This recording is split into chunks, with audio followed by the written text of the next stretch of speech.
तो प्रशांत जी फिर बिहार के साथ जो सौदा है वो क्यों महागठबंधन को सर चुनेंगे जब आप लोगों ने यूपीए में रहते हुए इस तरीके का सौतेला व्यवहार बिहार के साथ किया? प्रशांत जी।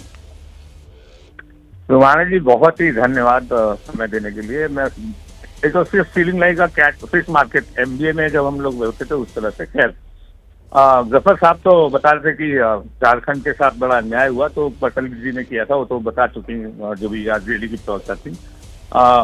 जो बिहार के हनुमान जी थे चिराग पासवान, जो एक बार फिल्म भी बनाई थी उन्होंने, वो परिवारवाद से नहीं आते हैं क्या? और वो अब हनुमान है या नहीं उनसे पूछ लीजिएगा, जो नीतीश कुमार के साथ है या नहीं, वो खुद B5 B6 बता देते। तीसरी बात, आदरणीय राजीव रंजन जी, आप भाषा से, आपसे तो आप भाषा की मर्यादा में समझता था कि रखेंगे आपने रद्दी माल बता दिया लालू यादव जी को। खैर नीतीश कुमार जी के बारे में थोड़ा सा आपको बता दूं, जब समता पार्टी आपने बनाई थी, ना आप जॉर्ज फर्नांडिस के हुए, ना शरद पवार के, ना शरद यादव के हुए, ना जया जेटली के हुए, सबको छोड़ के फिर आपने जनता दल यूनाइटेड बनाई। ये आपका इतिहास है। और लगातार आप दल बदलते रहे, कभी रेलवे मिनिस्टर रहे, कभी कुछ रहे, कभी कुछ रहे। जब आप रेलवे के अंदर रेलवे रिक्रूटमेंट बोर्ड में चतुर्थगाली, राजीव जी मुझे बोल लेने दीजिएगा, मैं आपका जवाब दूंगा।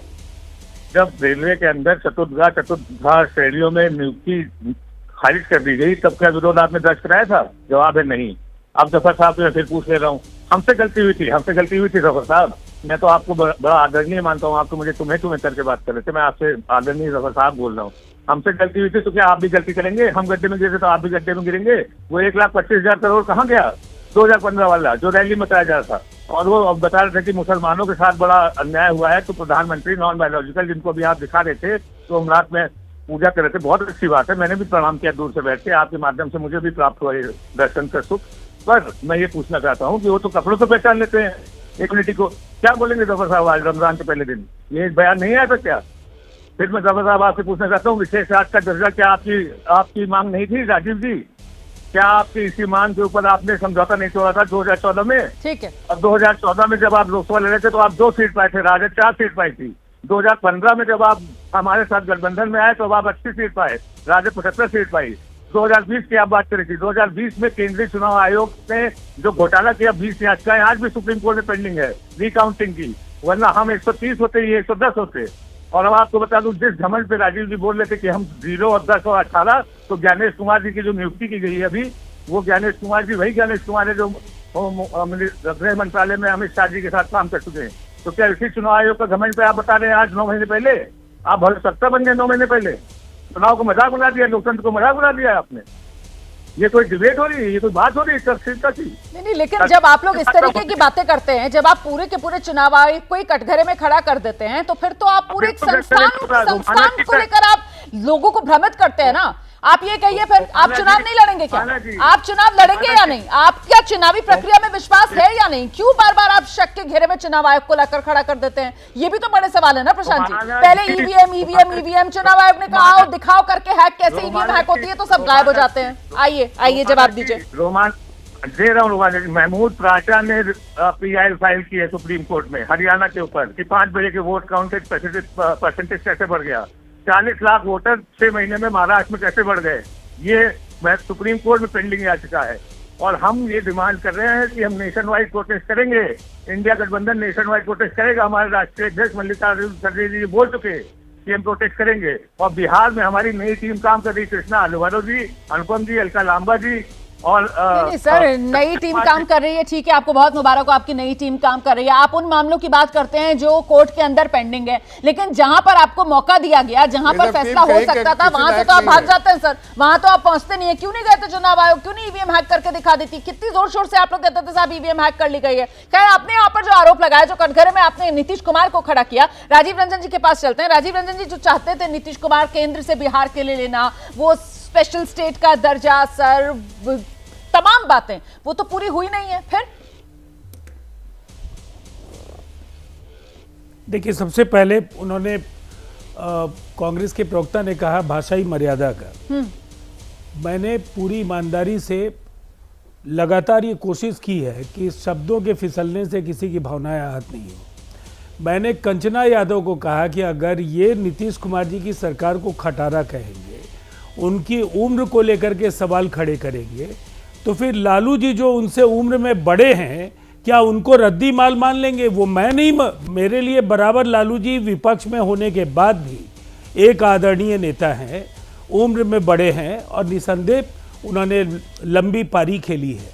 लेकिन मैं एक बात जरूर कहना चाहूँगा, शब्दों की मर्यादा तेजस्वी जी खो रहे हैं, उनकी पार्टी के नेता खो रहे हैं। तो वैसी स्थिति में उनको आईना दिखाने के लिए मैंने वो कहा है। पहली बात, जहाँ तक केंद्र का सवाल है, तो ये काफ़ी कम समय मिला है जब हम सेंटर में और स्टेट में सेम अलायंसेस की सरकारें हों। लगातार नीतीश कुमार जी 2005 के बाद यूपीए की सरकारें 14 तक रही हैं, और उसके बाद कुछ दिनों के लिए एनडीए की सरकार, और फिर दोबारा फिर एनडीए की कुछ दिनों की सरकार वहाँ है और हम यहाँ हैं। अब ऐसे में 2 बजट के ऐलान, और दोनों ही बजट के जो ऐलान है, जयराम रमेश जो प्रशांत जी की पार्टी के बड़े नेता हैं, उन्होंने कहा था कि ये बिहार का बजट है।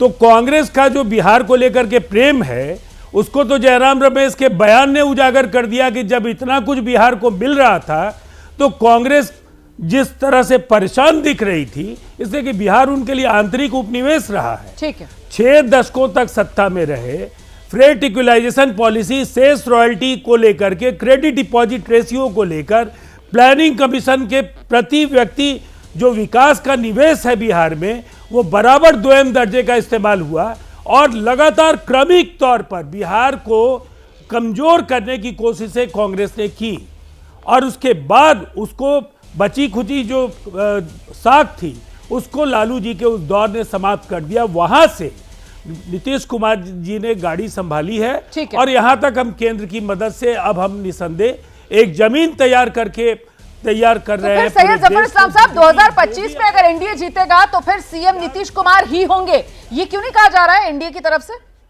सीएम नीतीश कुमार ही होंगे 2025 में अगर एनडीए जीतता है, तो ये नहीं सुना अभी तक जी। कहाँ आपने सुन लिया किसी और की अगुवाई में इलेक्शन लड़ा जाएगा? नहीं सर, अगुवाई की बात नहीं कर रही मैं ये कह रही हूँ, वो तो सर अगुवाई में तो सर महाराष्ट्र में भी शिंदे जी के नेतृत्व में लड़ा था चुनाव आप लोगों ने। मैं तो कह रही हूँ कि अगर जीतेंगे तो सीएम कौन, उसको लेकर नहीं मैंने सुना। मैंने कहा अगुवाई तो सर नेतृत्व तो शिंदे जी भी कर रहे थे ना महाराष्ट्र में। मैंने कहा उनकी, सुनिए ना, मैंने कहा कि उनकी अगुवाई में लड़ेंगे, प्रचंड बहुमत से जीतेंगे और वही मुख्यमंत्री रहेंगे। ये तीनों चीज क्लैरिटी तो है। नीतीश कुमार ही सीएम रहेंगे, कंफ्यूजन नहीं है, कोई कंफ्यूजन नहीं है। कंफ्यूजन ऑपोजिशन पार्टी है, ठीक है, क्योंकि आप ही की पार्टी के नेताओं की तरफ से बयान आ जाते हैं ना सर, कि सपना देखा है बीजेपी ने अपना सीएम बनाएंगे, इस तरीके के बयान भी आते हैं आपकी पार्टी के ही नेताओं की तरफ से आते हैं।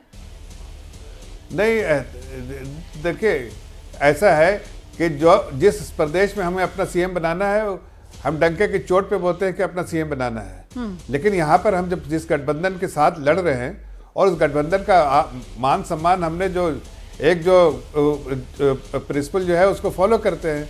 यहाँ पर हमारी अंडरस्टैंडिंग बहुत साफ है, क्लैरिटी है कि नीतीश कुमार जी की अगुवाई में पूरी सरकार है, और उन्हीं की अगुवाई में लड़ेंगे और सरकार बनाएंगे, और वो मुख्यमंत्री रहेंगे, मुखिया रहेंगे उसके। चलिए, इसी नोट के साथ मैं इस कार्यक्रम को फिलहाल समाप्त करूंगी। बहुत बहुत धन्यवाद आप सभी का आज के इस शो में हमारे साथ जुड़ने के लिए। कुल मिलाकर विपक्ष भले ही कहता रहे कि साहब बिहार की सरकार खटारा गाड़ी, लेकिन कुल मिलाकर एनडीए की जो एकजुटता है वो इसी गाड़ी को अन्य विरोधी दलों पर फिलहाल सबसे ज्यादा भारी साबित करती हुई नजर आ रही है।